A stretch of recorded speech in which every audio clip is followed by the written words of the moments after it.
L'incroyable J58 était un moteur à cycle variable qui fonctionnait comme un turboréacteur.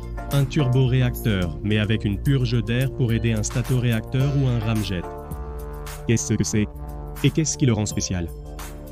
Dans cette vidéo, je vais vous montrer et vous expliquer simplement son fonctionnement, mais je vous recommande de voir d'abord comment fonctionne un turboréacteur ou turbojet.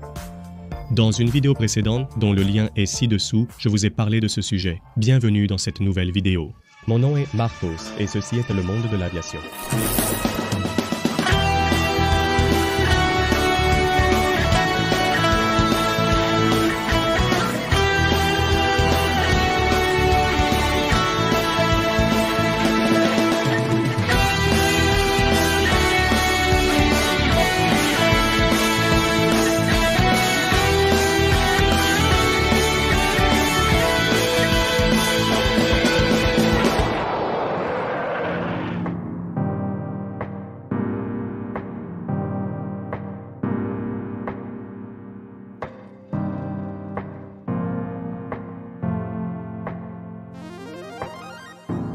C'était le premier moteur capable de fonctionner en post-combustion pendant de longues périodes de temps et le premier à être homologué pour les vols AMAC-3 par la Force aérienne des États-Unis. Une caractéristique importante du J58 est l'entrée conique à géométrie variable. Et bien sûr, l'hybride entre un turboréacteur et un statoréacteur mentionné précédemment. Les turboréacteurs sont inefficaces à haute vitesse et les statoréacteurs ne peuvent pas fonctionner à basse vitesse, donc ce type de moteur tire le meilleur des deux mondes. Voyons comment.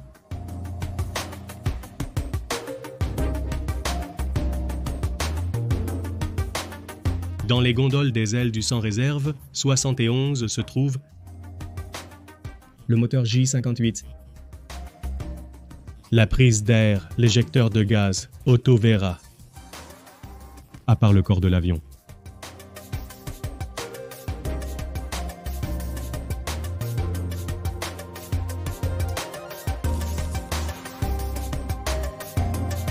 À des vitesses inférieures à Mach 2, le J58 agit comme n'importe quel autre turboréacteur.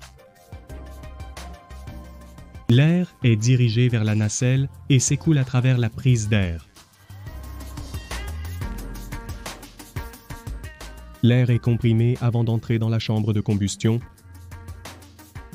où il se mélange avec le carburant et s'enflamme, créant la combustion. Les gaz d'échappement chaud et à haute pression fournissent la poussée et font également tourner la turbine. Ces gaz sortent par la buse. La turbine entraîne le compresseur, perpétuant le cycle moteur.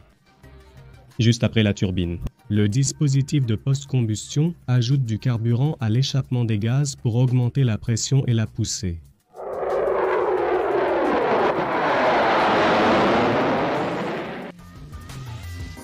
Alors que les post-combustions permettent une poussée plus puissante, elles sont très inefficaces et il faut utiliser beaucoup de carburant pour un pourcentage de force supplémentaire. Voici le secret qui distingue le J58 des autres turbojets. Ce sont ces 6 étranges tubes appelés conduits de dérivation. Ces conduits s'ouvrent lorsque l'avion vole à plus de Mach 2.2, déplaçant l'air comprimé de la 4e étape du compresseur directement vers la post-combustion. Et cela fait que le moteur agit comme un statoréacteur ou un ramjet, ce qui permet au sans réserve 71 de fonctionner avec une efficacité de carburant beaucoup plus grande. Mais qu'est-ce qu'un ramjet? Simplement expliqué, c'est un type de moteur à réaction qui manque de turbine et de compresseur, c'est-à-dire de pièces mobiles. Il n'en a pas. La compression s'effectue en raison de la haute vitesse à laquelle ce moteur doit voler. Ici, la compression nécessaire pour allumer le carburant et effectuer la combustion existe déjà.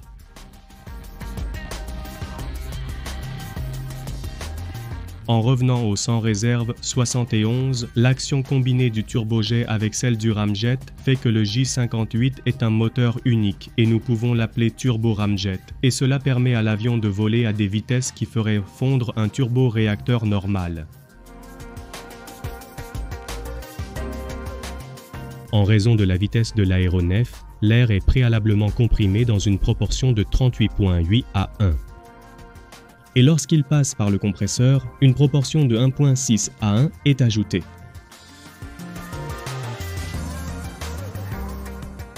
À quoi représentent les ondes de choc supersoniques avant qu'elles n'arrivent au compresseur? Vous souvenez-vous des ondes de choc lors d'un vol supersonique? Nous avions vu cela dans les vidéos précédentes. Si vous ne les avez pas vues, je vous laisse ici les images de ce que nous avions abordé dans cette vidéo. Ici, nous avions un avion volant à des vitesses supersoniques et des ondes de choc se forment en forme de cône. Comme cette balle volant à vitesse supersonique, elle forme aussi des ondes de choc. Il en va de même pour le sans réserve 61 et pour la nacelle du moteur. Des ondes se forment à l'intérieur, ce qui est crucial pour expliquer le fonctionnement du J58.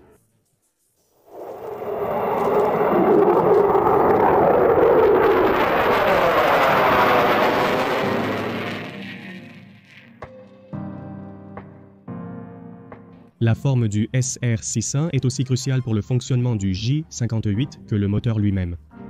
Alors, voyons comment cela fonctionne. À l'entrée de la nacelle se trouve cette pointe appelée cône d'entrée et derrière celle-ci se trouve le diffuseur où l'air comprimé s'étend en entrant dans le moteur. Ceci est appelé processus de récupération de pression. À des vitesses supersoniques, le cône prend la première onde de choc supersonique pour que le moteur obtienne le meilleur flux d'air possible. À l'intérieur de l'entrée d'air, une deuxième onde de choc se forme, appelée normale, où l'air entrant baisse sa pression et augmente sa vitesse. Et celle-ci commence à faire des transitions de basse pression à haute et basse pression, encore et vitesse supersonique à subsonique et de nouveau à supersonique.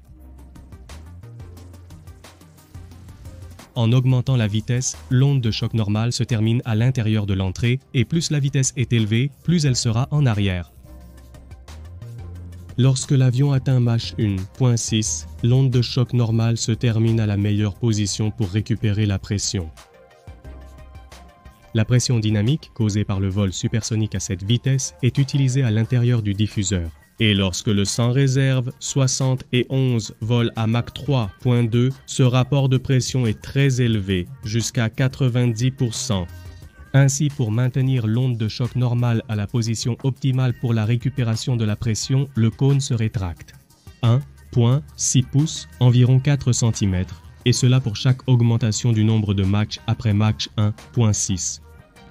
Cela change la géométrie d'entrée pour maintenir l'onde de choc normale dans la position la plus efficace.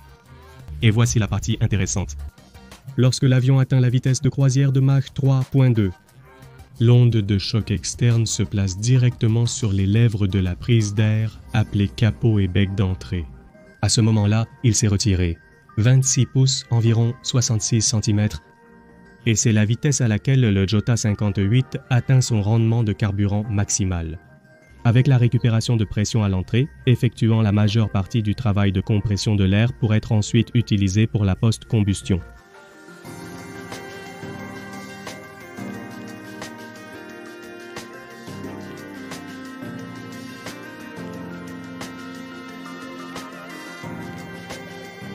Maintenant que nous avons vu comment la forme de l'avion et le J58 travaillent ensemble, regardons d'autres détails à l'intérieur de la nacelle du moteur.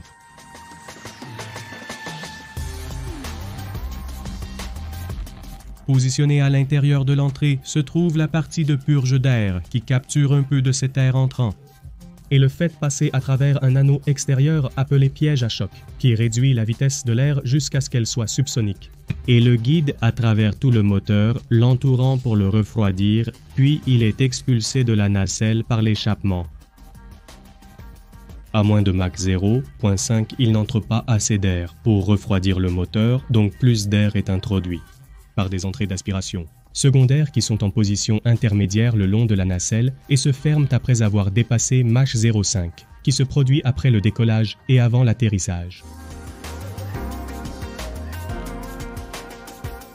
Avant l'éjecteur ou la tuyère d'échappement, ils sont installés avec des portes tertiaires qui sont également ouvertes à basse vitesse. Ils évitent que cela ne provoque une résistance due au manque d'air et au gaz en circulation. Il s'active en dessous de Mach 1.2 et il reste fermé pendant la majeure partie du vol du Black Bear, ne s'ouvrant que pour le décollage et l'atterrissage, ainsi que pour le ravitaillement en vol. la porte d'aspiration et les portes tertiaires permettent au puissant J58 de fonctionner à des vitesses bien inférieures à sa vitesse croisière.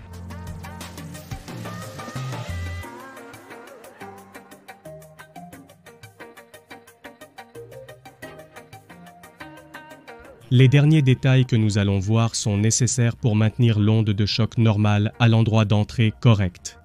Le premier est le saignement d'air du cône, qui se reconnecte à la nacelle à ses portes extérieures.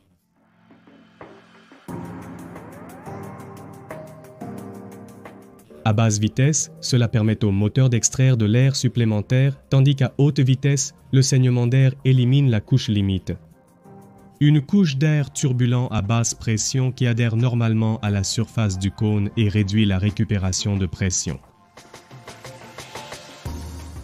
À l'intérieur de l'entrée d'air, il y a aussi des fentes qui s'étendent entre le piège à choc directement à l'extérieur de l'avion, appelée porte de dérivation avant, et par le biais d'un ordinateur analogique, la pression à l'intérieur du diffuseur est abaissée, l'envoyant hors de l'avion.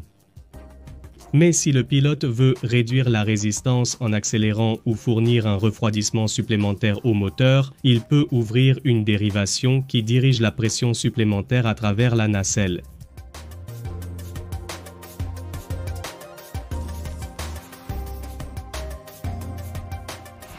Merci d'avoir regardé Monde de l'aviation. Je suis Marcos, à la prochaine.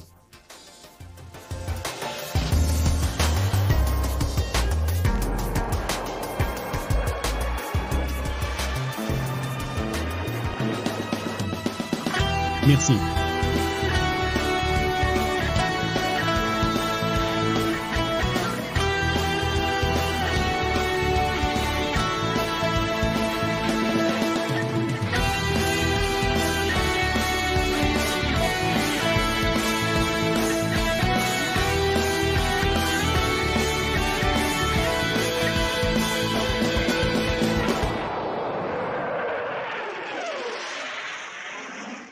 Merci.